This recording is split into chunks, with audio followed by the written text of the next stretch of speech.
Diego Pavia has decided to respond to the backlash that he's receiving for his comments related to Tennessee that have all made news in the offseason.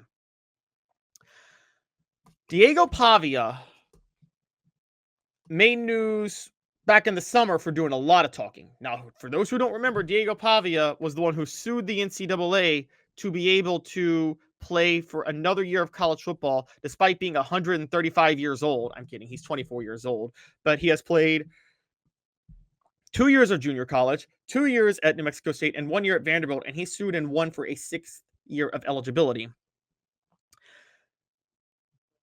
Diego Pavia, this offseason, after winning that lawsuit, decided to talk a lot towards Tennessee. He said, quote, Vanderbilt's going to run the state of Tennessee. He said he expects to win the national title. Well, then more came out during the SEC Netflix docuseries Any Given Saturday, where Diego Pavia said and Clark Lee were both talking about how they are going to beat Tennessee and how they can beat Tennessee. And this was during the locker room before this was in the locker room before Vanderbilt played Tennessee. And Clark Lee actually jumped in on it. So Clark Lee is fueling this culture. I just want to play a little bit of what we saw from that time period. It was kind of interesting when you think about it. So I'm just trying to pull it up real quick to see what we could do. Let me see if I can get this up. Yep, I can get this up. All right, give me 1 second, guys. This was what was said. Not just Diego Pavia, but Clark Lee said this too. So just watch this real quick. I want to fucking beat Tennessee, and I need everyone to be on the same page. We can beat Tennessee literally any given Saturday. We're not leaving that stadium on Saturday without a win. They think they're going to destroy us. Fuck every single one of them dudes, you know. We're going to win this game at all costs. You're low. There were a couple of, I kept that muted a little bit because there were a couple of F-bombs in there from the Netflix documentary. But that was Diego Pavia in the locker room before Tennessee played Vanderbilt. By the way, Tennessee won 36-23, and the game wasn't even that close. Well, Diego Pavia has decided to respond to the backlash he's been getting. He joined the Paul Feinbaum show to talk about his comments specifically directed at Tennessee. And somehow didn't seem to remember him saying that about the Vols. Here was his quote. Quote, I don't have my own Netflix account or anything like that, so I haven't been able to watch the whole series or anything. But we got to watch our episode, like 2 of the episodes, here as a team. Well, honestly, we're in camp, so I'm not on social media. But yeah, I don't know. I didn't hear anything when we watched it as a team. So maybe I'll have to go back and check it out when I get a Netflix account. I don't know what's a bigger lie. That Diego Pavia didn't hear what he said when he watched the documentary as a team. Or the idea that he's not paying attention to this type of backlash. Let's be very clear on this. You know when you say what you say in the locker room that this is going to be picked up for the Netflix docuseries.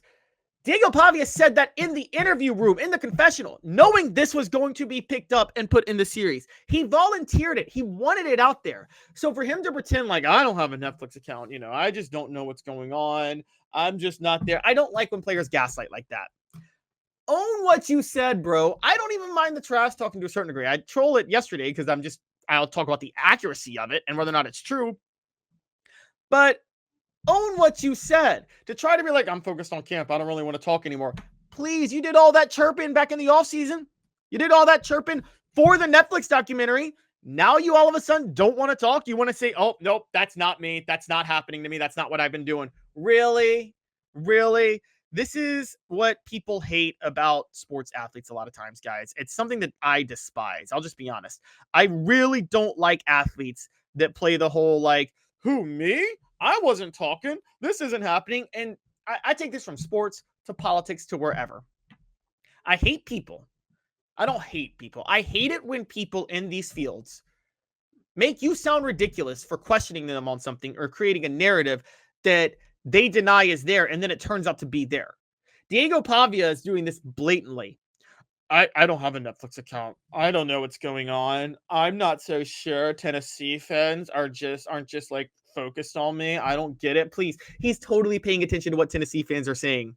He is petty on this, okay?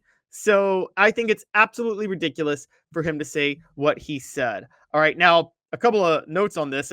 Unsung Ghost Pavia buying vacuums from Connor Stallions. Love that joke.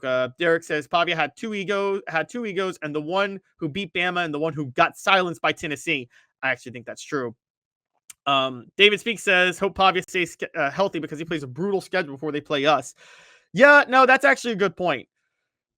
Vandy Dandy is asking what episode was that. That was actually episode 7, I believe, Vandy Dandy, if you want to go take a look at that. Now, look, Diego Pavia, I'm not knocking his moxie. I think he's actually a very good quarterback for Vanderbilt.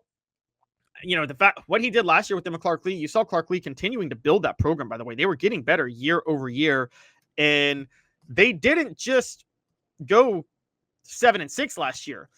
They did just go 7-6, but don't forget this. If you take out a very fluke play at Georgia State and an overtime loss at Missouri, we're talking about a team that's 9-4. Now, the way they finished the season was overrated, and I've talked about that. Diego Pavia was overrated with how he finished the season. People are overvaluing that Georgia Tech game because his last 3 games, he was not good. Okay? And that should be actually his last 4 games. Diego Pavia didn't have a good regular season game after 27-24 loss to Texas in late October. After that, he really wasn't that great. But even though he wasn't that great, they did finish 7-6, and they got everybody back this year. They still got Tim Beck back as their offensive coordinator. So they are dangerous. I'm giving him a lot of credit. But don't gaslight me and pretend that you weren't thinking about Tennessee when you said what you said right there, because that's a total lie. And What the H is brought to you by Rick Terry Jewelry Designs. They want to be your jeweler looking for affordable game day jewelry. A Tennessee tradition, rickterryjewelry.com. Having been in the jewelry industry for a long time in the Knoxville community, I saw a need for a jeweler, a real jeweler. Our ability to do these designs has really been based on the customers bringing new things in and challenging us as a store. Our goal is not to tell anybody what they want. Our goal is to listen to what they want and then help them get there. Schedule your consultation today to get your special someone the perfect custom gift just in time for the holidays. Vandy Dandy jumps in and says Pavia is a very likable player. If you've seen his Bussin' with the Boys interview, look, Vandy Dandy. And by the way, we're glad you're on this chat with us. I welcome fans of different teams all the time. We want to expand beyond just Tennessee, a lot of it, and cover a lot more college football. I would say I actually don't deny that. I have a lot of respect for his moxie, and Diego Pavia showed a lot of good things about himself last year.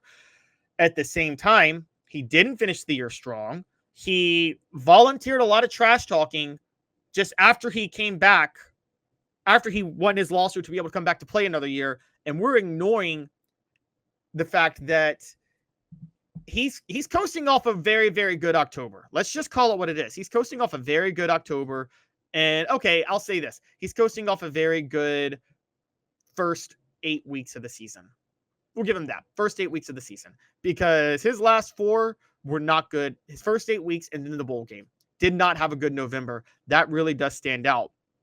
So Vandy Danny says Pavia was only 50% after the Kentucky game and still only lost to Texas by 3 and LSU by 7. Again, though, the LSU game, one of the reasons they lost was he wasn't that great in. Texas game, you're right, but like I said, that was October. So we have to point that out. I just think that Pavia was volunteering a lot of trash talk and then tries to pretend that he's not a part of it or was above it. And I just don't think that's the smartest way to go, honestly, because again, just own that you're trash talking. Own it. You want to say you're going to run the state of Tennessee? Fine. I can call you delusional. I will. I did. And I would again. I would call you, the reason I ridiculed him for the Netflix docuseries wasn't that he did what he did or that he said what he said. Was he said it knowing this was going to be big for the series because they knew they were being filmed, by the way, and the same with Clark Lee. And then he said it in the interview, in the confessional afterward. That's what's so ridiculous about it. He wanted it out there. Fine. You want it out there, fine. But you better own it when you get it out there. And it didn't seem like he wanted to own it too well, if we're being honest. I think that's the one issue with Diego Pavia is he really clearly didn't want to own what he was saying. And how well will he perform this year? We'll see. Look, I'm criticizing the way he ended the season, but Diego Pavia did his part to get Vanderbilt to 10-3 last year. Okay. If it wasn't for a weird defensive collapse, they beat Georgia State. They should have beaten Missouri, and they almost beat Texas.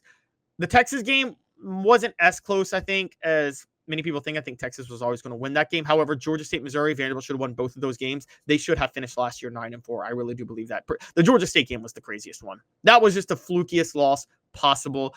That's honestly, if you're a Vanderbilt fan, given how Clark Lee also volunteered this trash talk, you should be concerned, because Clark Lee's calling is defense. To let that happen at the end of the game was a big concern.